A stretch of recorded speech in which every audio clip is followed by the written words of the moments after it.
안녕하세요. 광우 스님과 함께하는 불보살님 가피 이야기 시간입니다. 오늘도 우리 불자 여러분들께 큰 믿음과 재미를 줄 수 있는 그런 좋은 내용 준비했습니다. 자, 함께 자막을 보시기 바랍니다.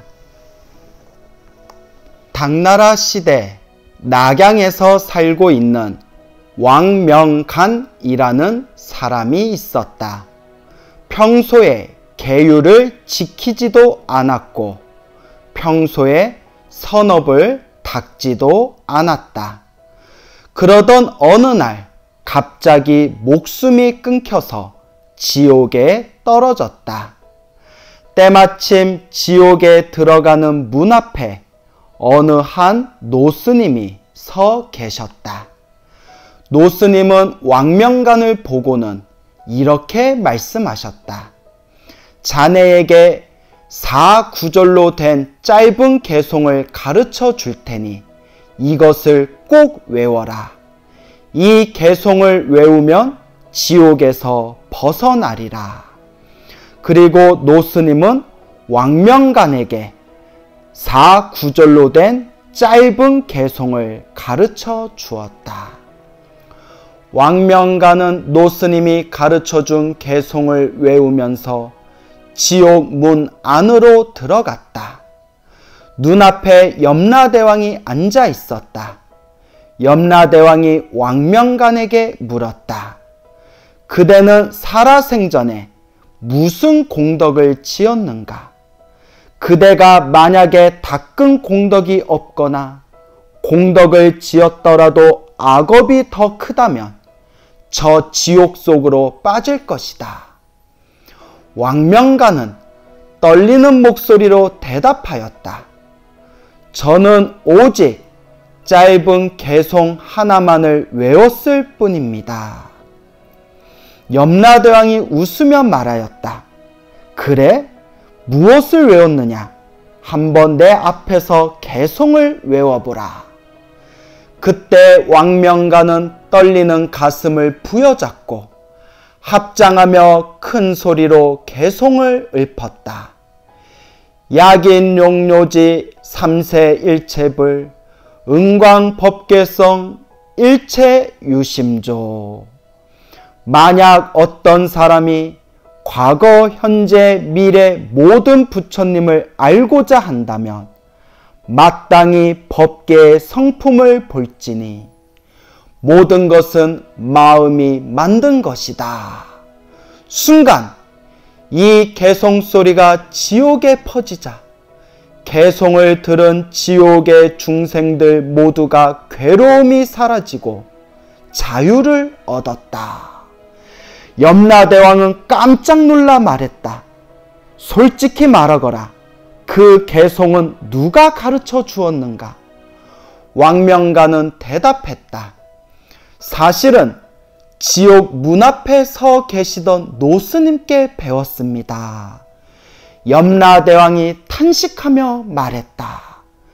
그 노스님은 바로 지장보살님이시다. 그리고 염라대왕은 다음과 같이 말했다. 너를 다시 지상에 보내줄 테니 이번에는 부디 헛되게 살지 말고 선업 공덕을 많이 닦을지니라.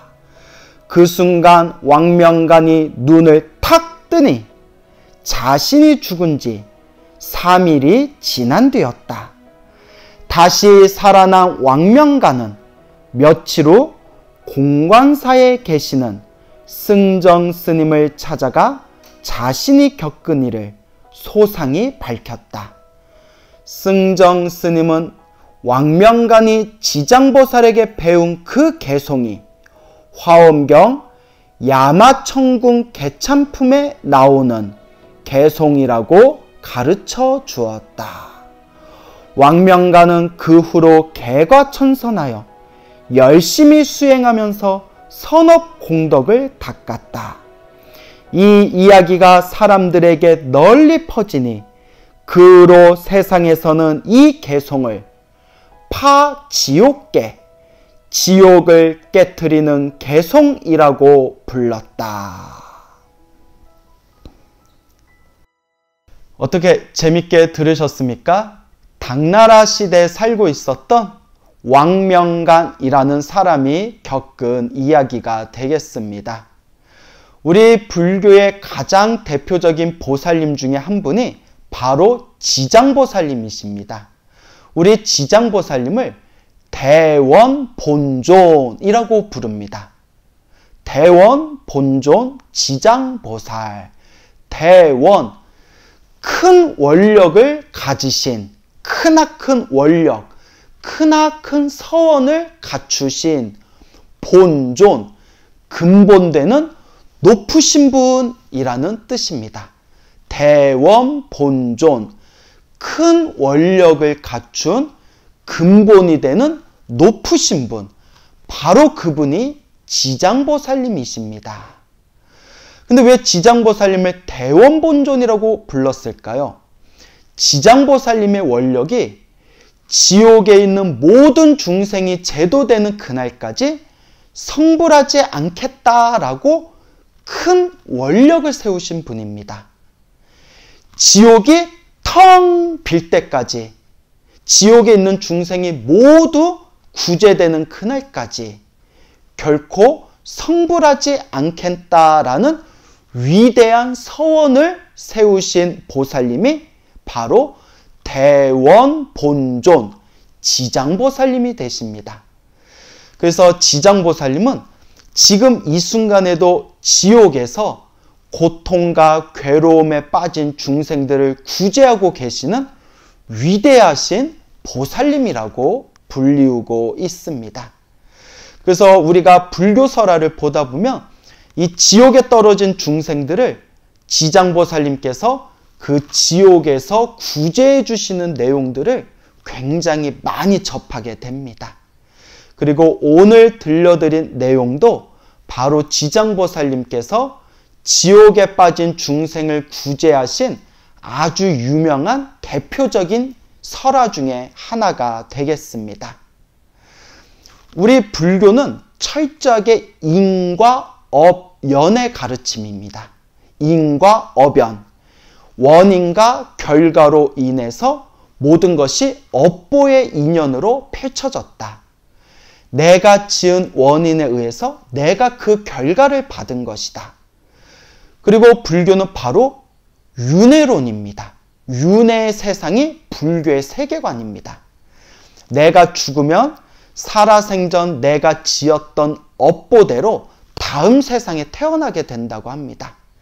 사람으로 태어날 수도 있고 짐승으로 태어날 수도 있고 하늘색에 태어날 수도 있고 저 지옥 밑바닥에 떨어질 수도 있습니다.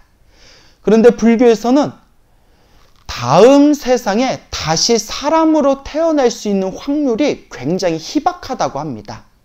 왜냐하면 사람의 욕망이 너무나 두꺼워서 선업보다는 자신의 욕망에 휘둘리면서 악업을 많이 짓기 때문이라고 합니다.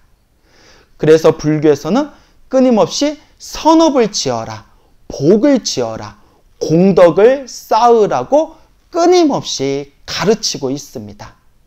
하지만 우리 중생들은 번뇌와 욕망이 너무나 두껍고 이 번뇌와 욕망이 너무나 강력해서 머리로는 선업을 지어야 된다는 걸 알면서도 자꾸 욕망에 휘둘리고 있습니다.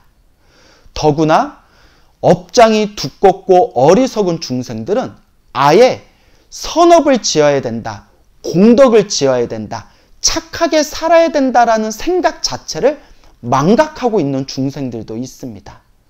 너무나 가슴 아픈 일입니다.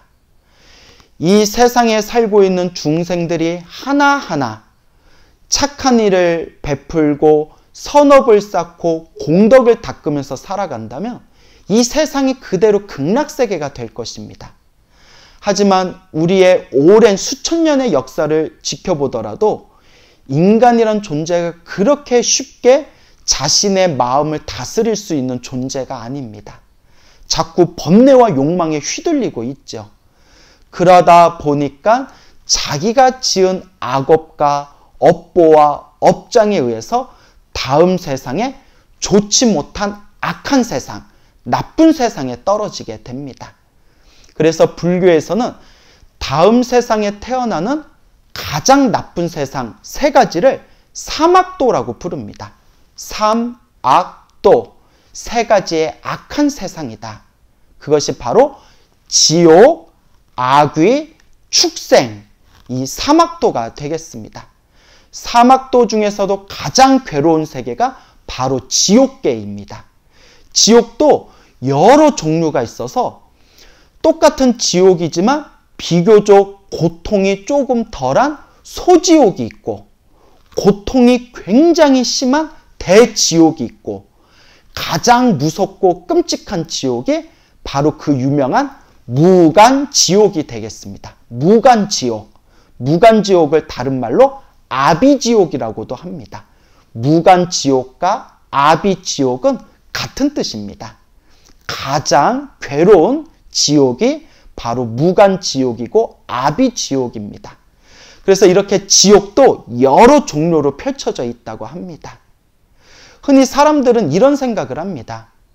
에이, 나 정도 살면 설마 지옥에 떨어지겠어? 아유, 설마 나 정도 살았는데, 아유, 내가 뭐 얼마나 나쁜 짓 했다고, 뭐 나 정도 살았는데 그래도 설마 지옥에 떨어지겠어? 이럴 때 제가 흔히 드리는 말씀이 있습니다. 안심하다가 한 방에 훅 간다.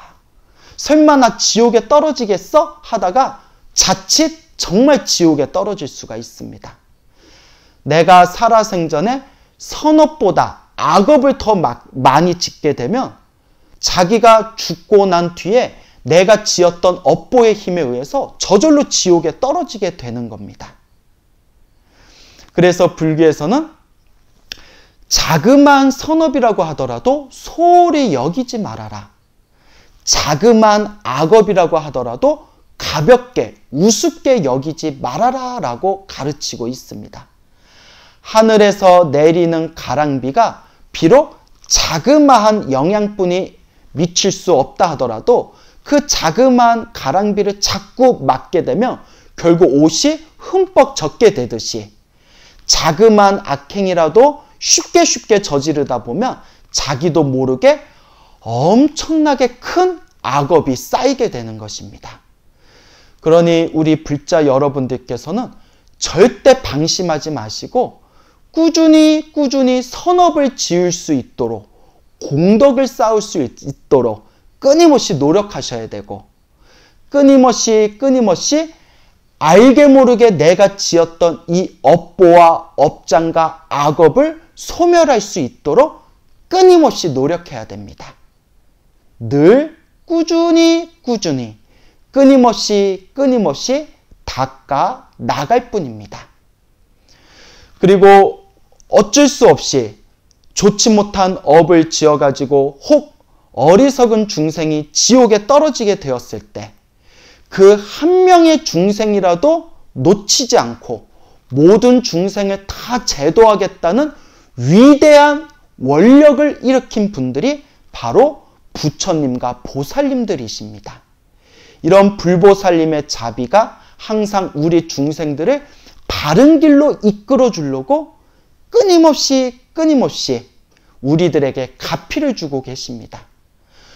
불보살님은 우리들의 바른 길로 이끌어 주려고 끊임없이 가피를 주시지만 그걸 거부하고 있는 것은 사실 우리 중생들입니다. 끊임없이 번뇌와 욕망과 어리석음, 탐욕과 성냄에 흠뻑 젖어가지고 올바른 수행과 선업과 공덕의 길을 가는 것을 스스로 장애하고 있는 것입니다. 너무나 안타까운 일입니다. 그래서 우리 지장보살님은 지금 이 순간에도 이 우리 중생들을 제도하기 위해서 끊임없이 이 지옥 세상에서 자비심을 일으키면서 우리 중생들을 제도하고 계시는 겁니다. 불교의 가장 위대한 특징 중에 하나가 바로 자비심입니다. 모든 중생을 다 제도하겠다는 그 자비심. 지옥에 떨어진 중생들조차도 모두 다 제도하겠다는 그 위대한 자비심.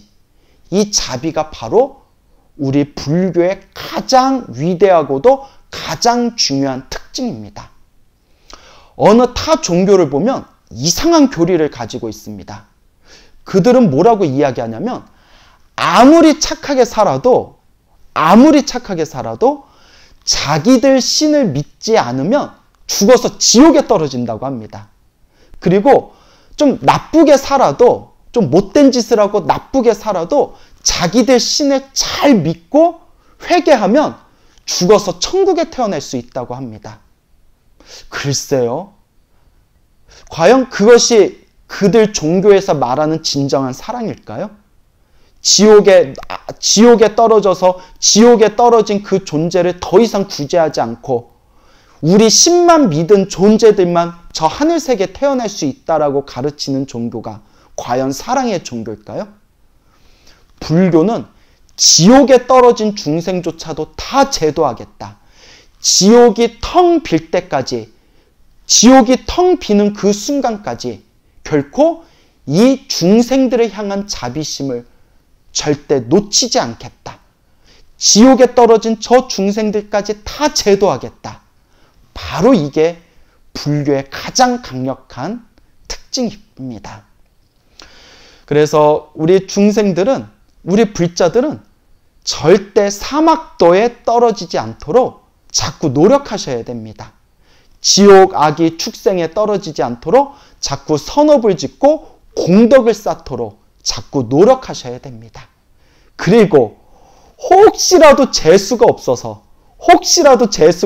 지옥에 떨어졌을 때, 지옥에 떨어져서 염라대왕을 만나 이제 저 지옥 밑바닥에 뚝 하고 떨어지려는 그 순간에 합장하시고 다음과 같이 개송을 부르시기 바랍니다. 화엄경 야마천군 개창품에 나오는 파지옥계, 지옥을 깨트리는 개송, 약인 용료지, 삼세일체불, 응관법계성, 일체유심조. 혹시 압니까? 염라대왕 앞에서 이렇게 이 사구계로 된 이 파지옥계를 외우면 염라대왕이 깜짝 놀라면서 네가 그래도 살아생전에 불교 공부는 좀 했나 보구나 하고 지옥에서 한 번은 봐주실지. 하지만 여러분 꼭 명심하십시오. 염라대왕을 만나서 이 화엄경 사구계, 파지옥계를 외워서 지옥에 빠지는 걸 바라는 것보다는 지금 이 순간 열심히 선업을 짓고 열심히 공덕을 지어서 아예 염라대왕조차 만날 필요도 없이 죽자마자 바로 극락세계에 태어날 수 있도록 열심히 염불하시고 선업 지으시고 공덕을 쌓으시기 바랍니다. 우리 중생들은 너무나 이 번뇌와 욕망이 두껍습니다. 그래서 입으로는 이렇게 부처님 가르침을 자유자재로 말할 수 있다 하더라도 언행이 일치가 되지 않는 것이 우리 중생들의 번뇌와 욕망의 속성입니다. 그래서 항상 방심하지 마시고 이번 생에 사람으로 태어나고 이번 생에 부처님의 가르침을 만난 것을 소중하게 여기시고 항상 불보살님의 자비를 배워나가면서 올바로 수행하는 불자의 삶을 살아갈 수 있도록 끊임없이 꾸준히 노력하시기 바랍니다. 오늘 이 영상을 보신 우리 불자님들께 불보살님의 가피가 함께 하시기를 축원드리겠습니다. 여러분 성불하십시오.